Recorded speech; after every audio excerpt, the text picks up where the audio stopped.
Welcome to Numb Bills Fan Podcast number 184. I'm your host for this one, David Palermo. As always, follow along on Numb Bills Fan on Instagram, Twitter, and follow along on Facebook for all the latest updates as well. And this one has to do with 3 quarterbacks in camp. Let's be efficient. Can they do it? Thank you for tuning in. Subscribe on iTunes.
I asked Marcel Darius last year at training camp at a presser, like, what does he do?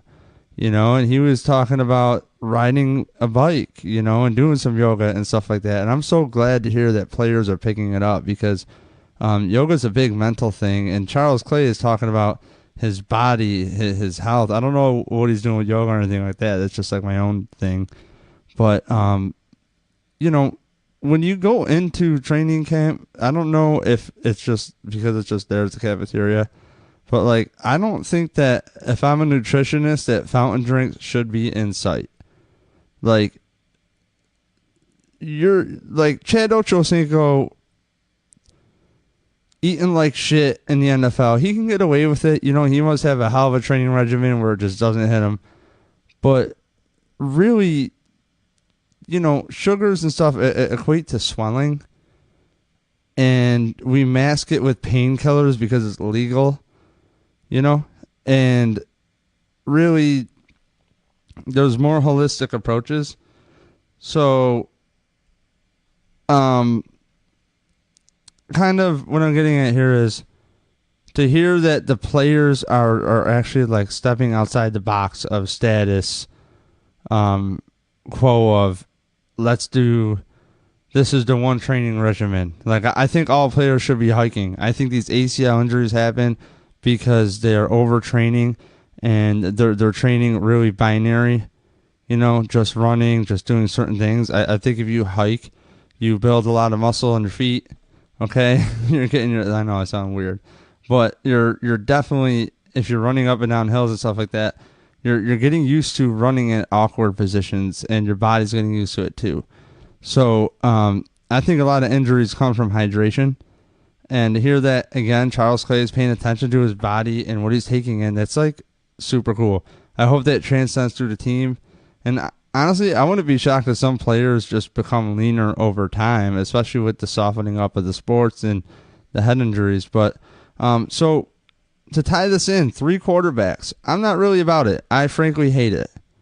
I hate it. I will tell you, Brian Brohm never got a fair shot. I'll tell you that right now. You heard it here first, second, third, and last. And, that dude would have been a first-round pick if he came out of Louisville. But no, he went back, and then guess what happened? He was a second-round pick to the Packers, and allegedly he had a bad attitude. And then that Flynn guy outworked his ass. And there you have it. So we got Brian Brown with Ryan Fitzpatrick and Trent Edwards. And I was so sick of Trent Edwards because he looked so great at practice. And I'm like, why the hell are you still trotting this guy out there? And I just remember Dick Duran press conferences. And I'm just falling asleep. So we're going to... All right, so injuries. At defensive tackle, Kyle Williams pulled up lame a little bit. Schobel retweaked the thing he had on the thing. Yeah, I don't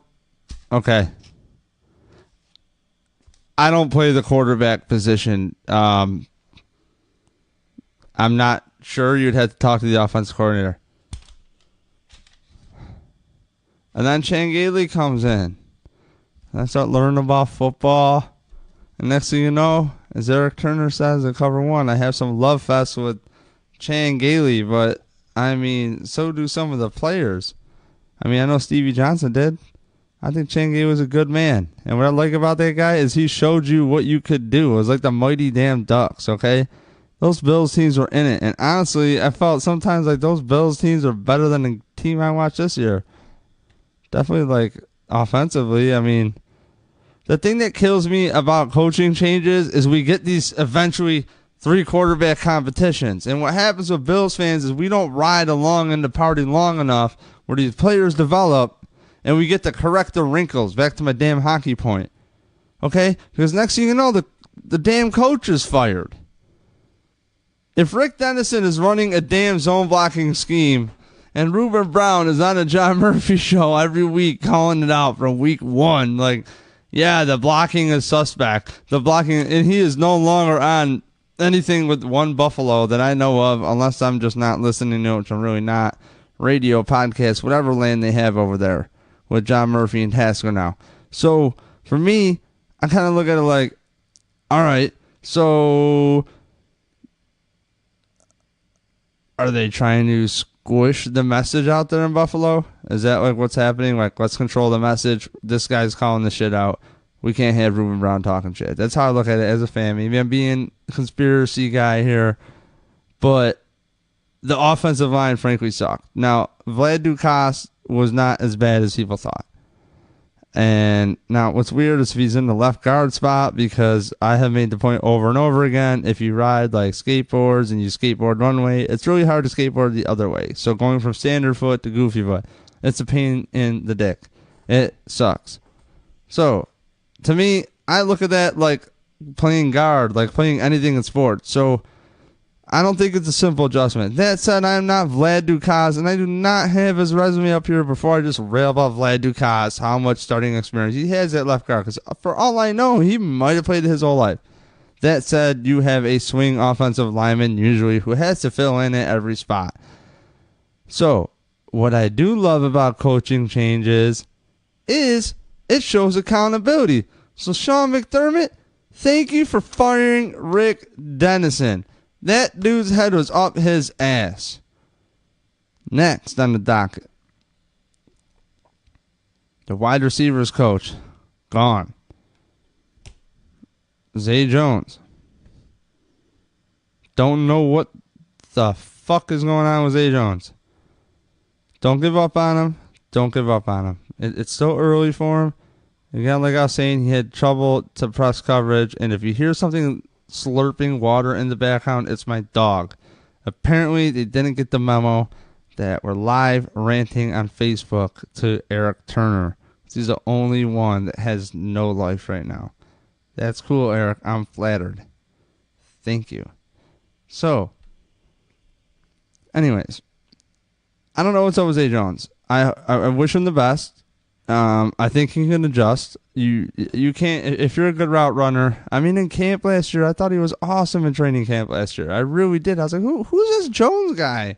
Oh, it's a rookie. Like, I really, really thought Zay Jones was awesome in training camp. I saw it right in front of my face, and I've gone to every training camp for a long time now. So it's like, I don't know. Like the Zay Jones things was just crazy, you know. So then there's the EJ Manuel, Jeff Toole, Kevin Cobb. Now, in hindsight interviews, Doug Marrone and Nathaniel Hackett thought they were getting Ryan Fitzpatrick. For some reason, Doug Whaley cut the damn dude. I thought that was fucking stupid. Ryan Fitzpatrick had his family planted here. He thought he was going to stay. I thought he would have been a superb teacher to EJ Manuel. At least what to look for on film, because EJ Manuel gets, 17 to 19 games, and he's out of town. We just got to get a quarterback. I don't care who it is. We just got to get somebody new. I'm so sick of you people. Like, really, let's take this Bills conversation to the next level. Like, God, I'm sick of buying into a quarterback. That's why, like, when the Bills give up 1 million draft picks and they've never been in this position to fix their team in one lump sum of nice young core talent, or trade those picks for players to set up your new offense, maybe get a receiver. Excuse me. You know, so people are coming at me, why are you even a fan, bro? No, why are you even a fan, bro? It's I know equity. Okay, you gave away like $1,000, like for $1. Starters. All we hear is, oh man, second round picks and third round picks. That's where you get your starters. And we have a quarterback in Josh Allen that analytically can't hit the broadside of a barn, but I'm gonna give him the benefit of the doubt because he's got some arm talent that is absolutely fucking crazy. And I am not an NFL person. I don't work for the damn team. I don't know anything, okay? I don't sit there watching tape. But to give away that much draft capital for Josh Allen and not have him sit by a quarterback who's thrown for 1,000 yards in the NFL is just absolutely crazy to me. It's just nuts. You know, like, I'm a season ticket holder. I don't have to be. But it is expensive, and it is a hassle to go to these games, and I love to go. It's part of my life. It's part of my culture with my friends, and I have a blast doing it. And honestly, I just always thought that like going to the stadium, a lot more fans would be frankly smarter and patient. And what people don't realize is since the collective bargaining agreement changed, I believe in 2011,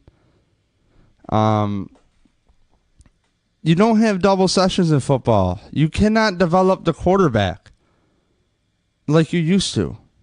Okay? So your timeline of, let's groom a guy. Now here's the deal. You could honestly sell me more on A.J. McCarron and surrounding him with weapons. I know that's crazy. Than you can by giving away the farm on Josh Allen, because now you're pressured to start him because Brandon Beane or whoever pulled the trigger on this does not know the pulse of the fan base here, which is impatient. There is no patience in Buffalo. There's only so long you're going to live on Andy Dalton getting you into the playoffs. There's some of the worst coaching, frankly, I've seen in Buffalo was last year. You know, look who's gone.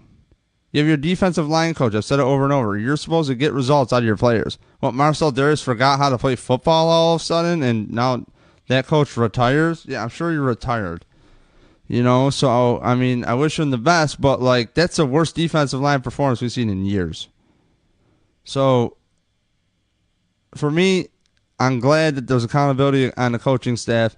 I'm really excited for Brian Daboll, like, really excited, because, come on, Josh McDaniels gets guys in his face. Brian Daboll ran a college offense, was an offensive coordinator in Miami, has already worked with Charles Clay, knows what's up with Charles Clay. I mean, I think that's cool. I think Charles Clay is in his prime, you know, and I wish him the best. I hope that things can work out. He's going to be the number one pass catcher on the team. He's got to be, right? And I'm stoked on Jeremy Curley because, again, think about New England. And Dable says all the things I love, like my love fest with damn Chan Gailey, which is get guys into space. I mean, that's all sports really is get guys into space. Is it that hard? You know, and it's like it took C.J. Spiller and Chan Gailey 3 years to figure out how to use them. And then here comes Doug Marrone, and they start running the idiot through the tackles. I don't mean that in a bad way, idiot. Sorry, CJ, if you're watching. I know you're watching. But I mean it in like a, dude, I know what you can do. What idiot put you through this? Like, this is stupid. This is dumb. This isn't what you do. You know? And it's like, again, the same shit happened with Rex Ryan defensively. He came in talking a bunch of shit. But at least I can roll with Rex because he's done something.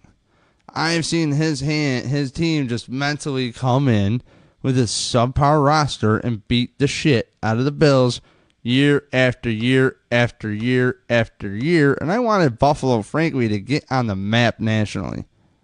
So there's a lot of cool storylines out of Buffalo. Buffalo is a football town. Bills fans are so educated. So again, you know, this whole hodgepodge three quarterback competition where it leads us today is because Bills fans are so educated, don't pull the wool over my eyes that Josh Allen is a Buffalo guy, because I was so bummed out. I really didn't podcast for a bit because I'm like, this is bullshit. Like, clearly, I felt like Brandon Beane was really unprepared at his press conference. Like, extremely unprepared. And you come out saying this dude's a Buffalo guy. Okay, I dated somebody in Buffalo when I was about 20 for a little bit. And, you know, it was during the lockout season of the NHL. I went to like a bunch of punk and hardcore shows over the years. And I'm 34 now. And I was probably like 16 first time I went out there. And I was like with this band, like Wide of the Mark. My friend played bass in it and he was from Rochester. So I would drive him to practice and roll with him. And, you know, I got integrated and have friends out there, and I understand some of Buffalo, and it's like, for this dude to come in, Brandon Beane, and tell me that Josh Allen is a Buffalo guy, like, dude, seriously, I don't even know what a Buffalo guy is. I'm not from Buffalo. You know, it's just, like, so ignorant. Like, we're not stupid. I don't like when people come into sports towns and they make the fans feel stupid. We can read analytics. You have WGR. Credit to them for really their program director letting the talent, their producers do what they do. Seriously, a shout out to WGR producers because they gave you all of the information that you wanted to see and get in your ears for quarterback information. I mean, a wonderful job because they've been through this so many times. And the Bills are like, yes, we're going to get a quarterback. And it's like, when you look at the draft, I'm happy with it, but I'm not like happy with it.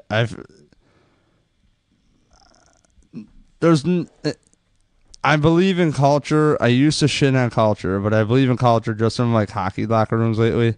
I'm realizing like, damn, dude, there is like a funk. I actually recently went back and did some work with another contracting company, and I took an opportunity and I was like, we'll try it. And I said about maybe 8 days because the culture was the same, which was negative shit. So to me, if you got to get rid of the negative funk, you know what I mean? And I'm not behind closed doors at One Bills Drive, So credit to them if they know what they're doing and this works out. But damn, very risky for all the moves. You could tell me that these guys are on high salaries, but I look at it like you gave away Sammy Watkins, meaning you could have dragged away some more coverage and left a lot more opportunities on the field for Tyrod Taylor to throw the ball somewhere else and maybe add some more routes to the route tree, like throw the ball deep, like a strong suit to Tyrod Taylor. It kind of opens some stuff up. And you take away Sammy Watkins, who's done that thing, and you throw it into Josh Allen, who the fans are not going to be patient. And that's why I'm kind of like on the fence of like, can we just start Josh Allen? Because since the CBA, the new CBA, the reps are limited. That's my whole point for this whole thing is really the reps are limited. I don't think this coaching staff has proven anything to develop a quarterback. So the fact that they have one and they gave away what they did, it's time to develop him. So you got to get him reps. So if that's the case, why are we wasting time with AJ McCarron? Why are we wasting time? Why am I hearing Nathan Peterman might win the quarterback competition? And, Sal Capaccio has an article, something along the lines of like, the coaches really liked his attitude after the LA game in San Diego, which if you don't remember was like, unfortunately for Nathan Peterman, like the worst thing that could ever happen. It's like the Bills drafted the worst receiver in Zay Jones, like probably the worst start to a career he could have. And Nathan Peterman just pukes on himself. And I feel bad for Nate because I've been so hard on him, but it's just like, I don't want to dig into it, but it's a fact here. We're looking at looking at this thing analytically on another level. Okay? Meaning like, take the passion out of it. Fact is you don't have experience. Fact is Nathan Peterman is not a fit on the Bills. He's not. He's taking up space. I'd rather have a vet that has thrown for maybe 3,000 yards in the NFL. Please? You want to tell me you want to develop this kid? Could we get an established quarterbacks coach? David Culley's not cutting it. I know he's worked with Andy Reid. Cool. That's great. That said, positive news about Josh Allen is he has been working with Jordan Palmer still, and it sounds like they're in quote-unquote lockstep with the coaching staff with Josh Allen, and I like that. Okay, but don't tell me Josh Allen's going to work out with this Wonderlic test thing, okay, because Ryan Fitzpatrick threw a lot of damn interceptions too with his high-ass Wonderlic score. That said, if we can develop Josh Allen correctly, that's cool, but I think this kid needs to see bullets now. And I don't know. You could trot out AJ McCarron, and I think it would be fine. But really, if your quarterback's not, is Josh Allen like that much off the charts compared to everybody else where you had to give away so many stars? I would have been stoked on Tremaine Edmonds, freaking a receiver, and Lamar Jackson, I would have been fine with that. So, for me, even the Barkley kid, I don't know. It's still a shock, that draft, how much they gave up, because as a fan, I want to get back to the playoffs. So when you have a 3 quarterback race, here's the tier of operation. Here's the layers. You get the battle, right? Oh, man, here's the battle. Oh, how's he doing? I remember John Murphy talking about Kevin Cobb and EJ Manuel and who had more completions and stuff, and it was kind of even.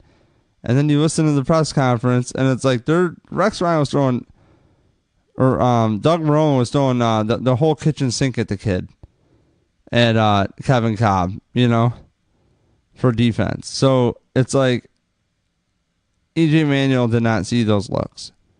And I swear to you, on that note about quarterbacks in that era, at camp, people might think I'm crazy. I swear Jeff Toole had a way better arm, touch-wise, than EJ Manuel could dream of. And these people just fall in love with this big arm.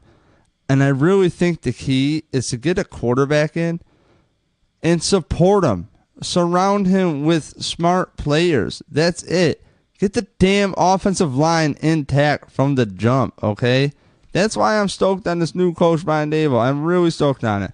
Okay? Somehow Juan Castillo still has a job, but apparently he's that great of an offensive line coach. Well, let's give him another shot, I guess. I got to trust the coaching staff.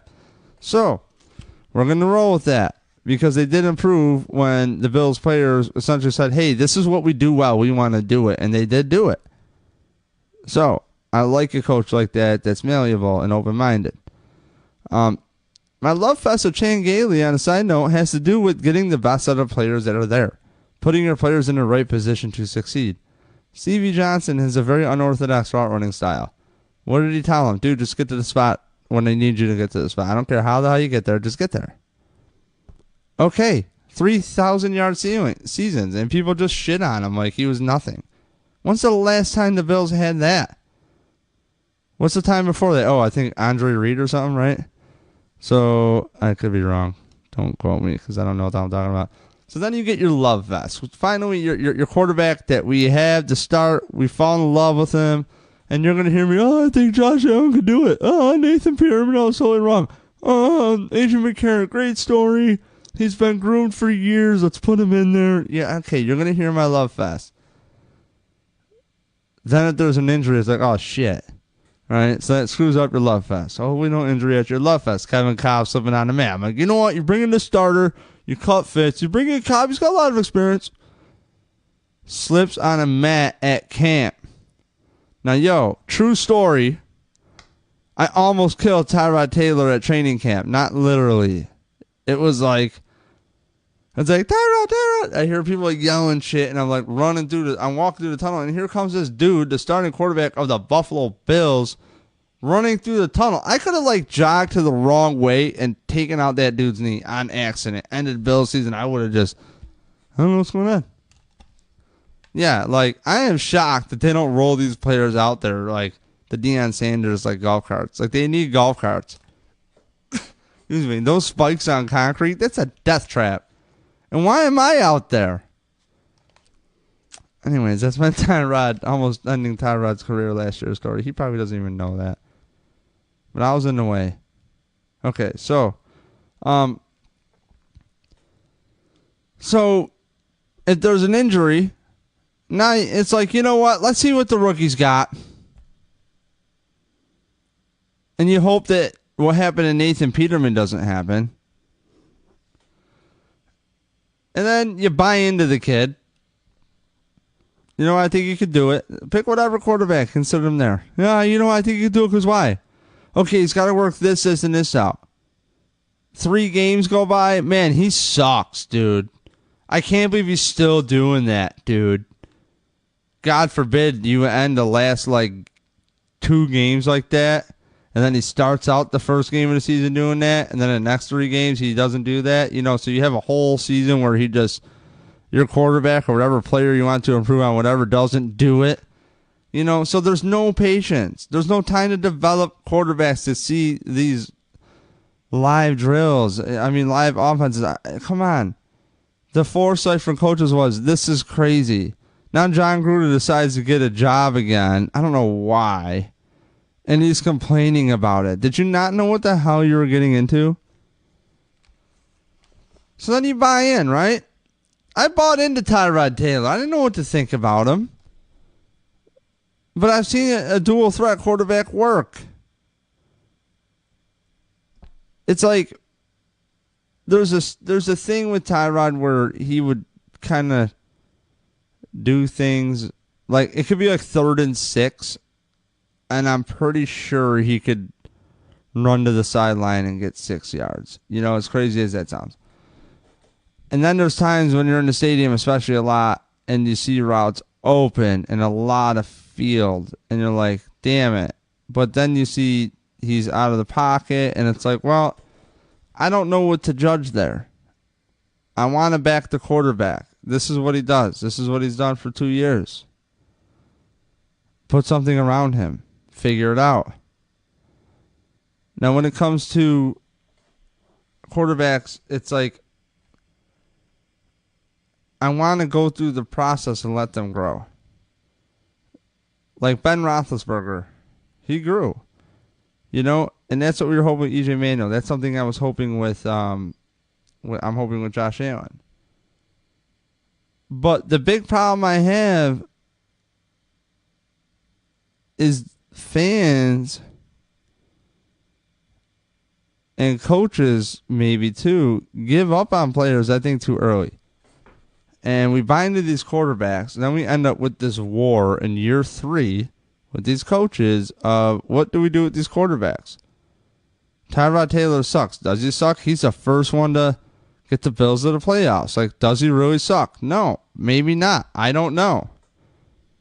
But I know I've seen him lob the ball pretty damn far down the field and get a lot of touchdowns that way. And if you can keep a defense honest, you open up space for Shady McCoy or to get guys in space. The advantage of having a lot of offensive coordinators in Buffalo is you get to see a lot of damn ways to do it. So to me, I don't want this quarterback to come in and get mentally fucked because he's got to learn a bunch of systems. He can't stay in a system. And every year I hope that we get a coach that is coaching offense or defense that we could roll with after this next coach gets fired. That's, I feel like, what a Buffalo fan is like.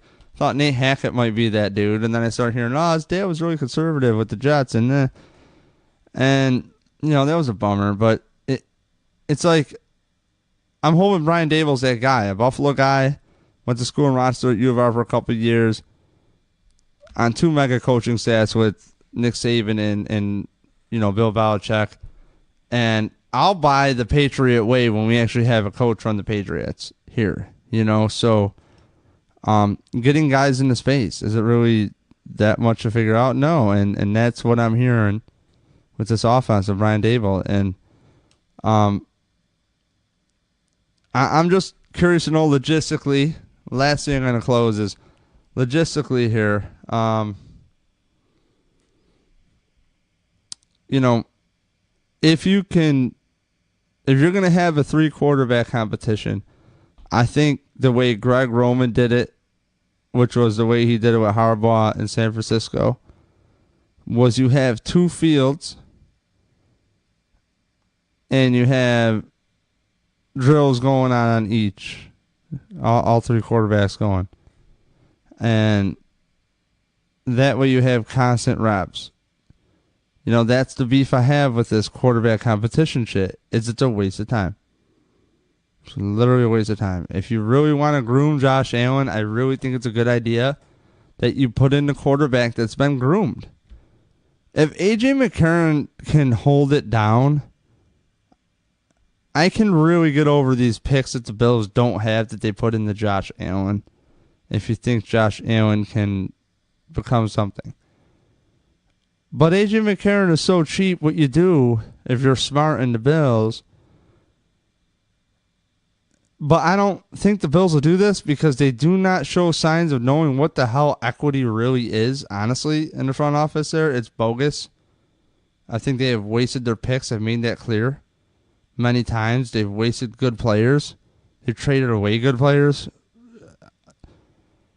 But if they're smart, they start A.J. McCarron and they get him giving you give him softballs.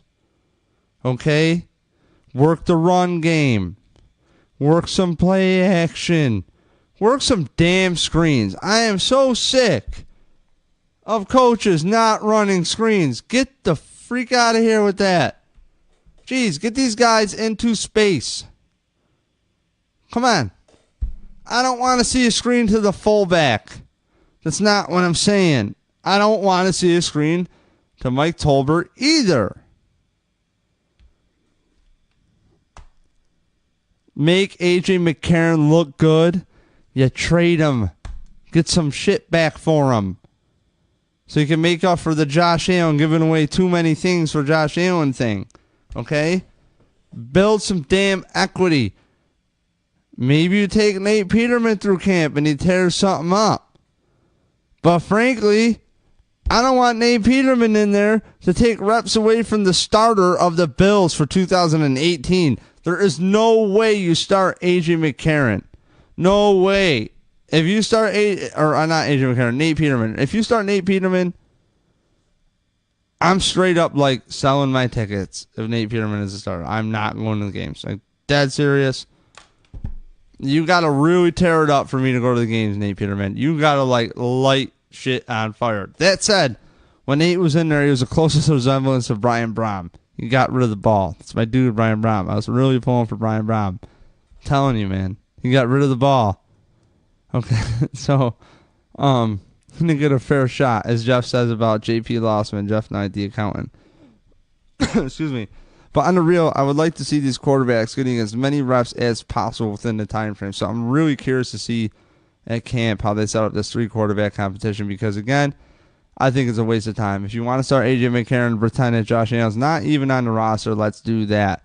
I really think the Bills should have went after Teddy Bridgewater, called it a day, see what can happen. But make no mistake, if Teddy Bridgewater shows any substance, they're going to trade his ass away and get some money for him. Or some picks, I should say, some equity. I think that's the smartest thing that the Bills can do with A.J. McCarron is start him, see what he's got. You think Josh Allen is quote-unquote ready? Do it. I don't think you got to be a rocket scientist to get it to work with Josh Allen starting. I really don't. It all comes down to coaching. And coaches have to keep it real. That's always been a problem. Be honest to yourself, coach. It's cool if you don't have the answers, man, but be willing to learn. And the fact that McDermott had some coaches leave the staff, cool. You know, I know the wide receivers coach took a position somewhere else. I don't know why, but he did. Obviously, the Waffle defensive line coach, he retired. So it's like, I'm looking forward to camp. The 3-quarterback thing really bothers me. But again, don't forget the process. It's you get the battle, the love fest, and injury speeds up development. You buy into the rookie. You stay buying in. I hope for 3 years. And just hope he corrects and makes some, less mistakes, That's all I hope for is, can you improve? And fans got to be patient. Just be patient. Quarterbacks don't have the reps like they used to. That said, these quarterbacks are getting old. There really isn't that many elite quarterbacks left. And people have this one way of playing football. And the best way I could say it, my theory with sports, is just like you do your job. There's been jobs you've had where you've done the same job but in different spots for culture. And culturally, you could probably look at it like, okay, this place is a cool place to work with. We had good results. Or, you know what, that place sucked to work at, but the system there was great. And you might want to merge the two or something. So there's definitely different ways to go about it. It's like they say the Patriots, it's not a place for all players to go. It's really, really, really rough. It's really cold, it sounds like. So if the Bills want to have a good family environment where players can go and be focused on football, I really support that. I really do. It's been a wild adjustment because I thought Rex Ryan was so fun. And but I think McDermott, I have faith in McDermott really because of his wrestling background, and that means it takes a lot of hard work and being humble to get to the levels he did. Especially not just physically or losing weight, but really mentally. And that tells me he's willing to learn as a coach, and I think he's a good leader. I think he's very good at protecting his team. And I like his system of having a leadership council to transcend the message to the players through like Lorenzo Alexander, and I really like it. So I'm really stoked on the Bills. I was a little pissed off about the draft picks for Josh Allen, but I believe in Josh Allen. I am stoked on what they got for players. I love wide receivers when they come in and there's no names, but if we're going to go, hey, trust in Brian Dable, you should, because Jeremy Curley is going to be your most important receiver on the roster this year, wide receiver-wise. Just remember that. Okay? If that dude got like 60 receptions, would I be shocked? Would that be a lot? I don't think so. So I really just want you to think about schematically, what are you looking for? Like, what do you want to see? I want to see guys in space. And the Patriots never really have like these big name receivers. It's more, football is a game of mismatches, and that's it. I don't want to see people being hard on, this is just a way to do it. No. What do you see on the field? Like, who's out there? Because how many times are you watching the game, you're like, how do you not see that at the line, quarterback? Are you not allowed to change out of that? You know, and for some reason, I don't know why coaches just can't let go. So everybody does it differently, and I hope Brian Dable's doing it cool. And I really like Leslie Frazier. I wish the best for that dude. So, you know, go Bills. Keep tuning it in here. Probably have some more late night thoughts coming up. So thank you for tuning in. And if you're in podcast form, we are right now on Facebook. So follow along, facebook.com, Numb Bills fan. And I'm your host on this one, David Palermo. And follow along at Numb Bills fan on Twitter, Instagram for some live updates, usually quick thoughts of some breaking news. Check my Instagram and Twitter. But Instagram is my favorite. It's fun. I like doing the little pictures and stuff. So, all right. And as always, head over to numbbillsfan.com. If you want to support the show, there's a donate button. There's also a Amazon click-through link. If you turn your ad blocker off, it'll show up. But, yeah, click through, make your Amazon purchase, and allegedly a small kickback goes back to me. But, yeah, so Josh, I like your thoughts. Eric Turner, thanks for joining. Adam, I love you, dog. Greg, you're the man. But Josh, offensive line is crap. I'll say lastly on the offensive line, I think shockingly, first year with offensive lines actually go better than planned. Because you just keep it simple, stupid. Run blocking. Run block. Play action. Let me see that. You got LaShawn McCoy. Anything can happen in front of McCoy. It's like Gauntlet and Madden. So, Joshua, thank you for tuning in, bud. And as always, keep it real. And tune in on Facebook Live. You know, if you don't already, please subscribe to a little bit of an alert button for when we do go live. Because I love going on Facebook Live and getting the comments really nice and streamlined. So, thank you. And also check out on YouTube for some YouTube Live coming up, too. Thank you.